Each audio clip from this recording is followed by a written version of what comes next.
Proverbs 31.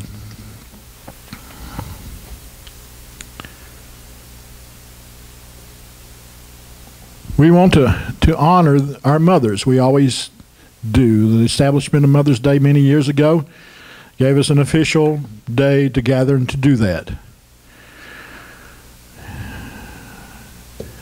When children get their mothers something, whether it's something they made or something they bought, they're almost always pleased with it. The husbands, on the other hand, have a little more difficult time. I found this. It's entitled, "What Not to Buy Your Wife."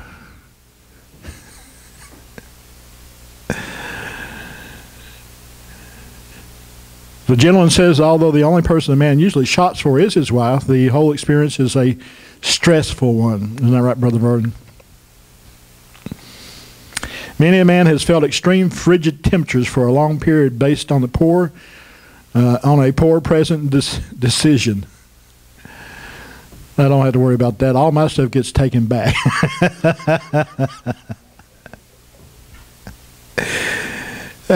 As a veteran, he says, of these years, I'm still not sure what to buy my wife, but I'll pass on what not to buy her. He says, don't buy anything that plugs in. Anything that requires electricity is seen as utilitarian. Don't buy clothing that involves sizes. The chances are 1 in 7,000 that you'll get her size right. And your wife will be offended the other 6,999 times. Since we're doing math this morning, Brother Henry, let's do some math.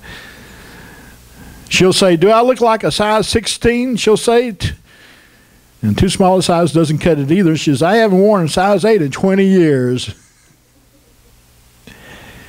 Avoid all things useful. And use silver polish advertised to save hundreds of hours is not going to win you any brownie points. Don't buy anything that involves weight loss or self-improvement. She'll perceive a 6-month membership to a diet center as a suggestion that she's overweight. Don't buy jewelry. The jewelry your wife wants, you can't afford. And the jewelry that you can't afford, she doesn't want. And guys, do not fall to the traditional trap of buying her frilly underwear, Brother Henry. Your idea of the kind your wife would wear and what she actually wears are light years apart. Don't we all know that? Finally, don't spend too much. And this is my wife. How do you think we're going to afford that? She'll ask. But don't spend too little. She won't say anything, but she'll think, is that all I'm worth? Sometimes it seems like it's a can't-win situation. But the best gifts that we can give our wives, the mothers of our children, or our mothers, is honor, praise, and gratitude.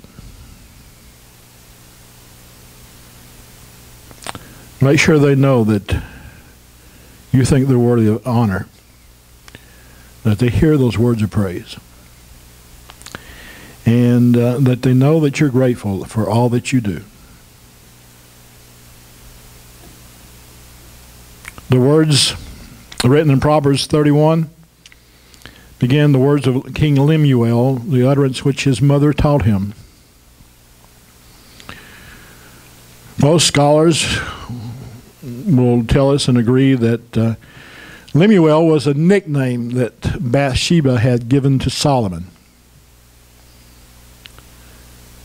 That it's what she called him in private. And in a lot of versions,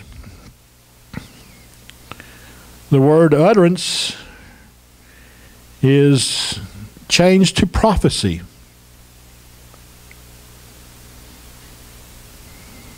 Well, after all, her words are included here in Scripture. Here in the 31st chapter of Proverbs. She's giving instruction to Lemuel, her son, King Solomon. And Solomon remembered these words and set them forth into what we have collected under his guidance into the Bible. She gives him instruction. She was an educator of her child. Virtuous women, mothers, good mothers, are educators of their children. They give them instruction. You don't have to hold a degree in teaching. You don't have to have a huge education. Something God has built into mothers that they can do and teach them in some areas that fathers can't and usually don't. Things like virtue and moral purity. She instructs him here about giving his strength to women and his ways to the things that destroy kings.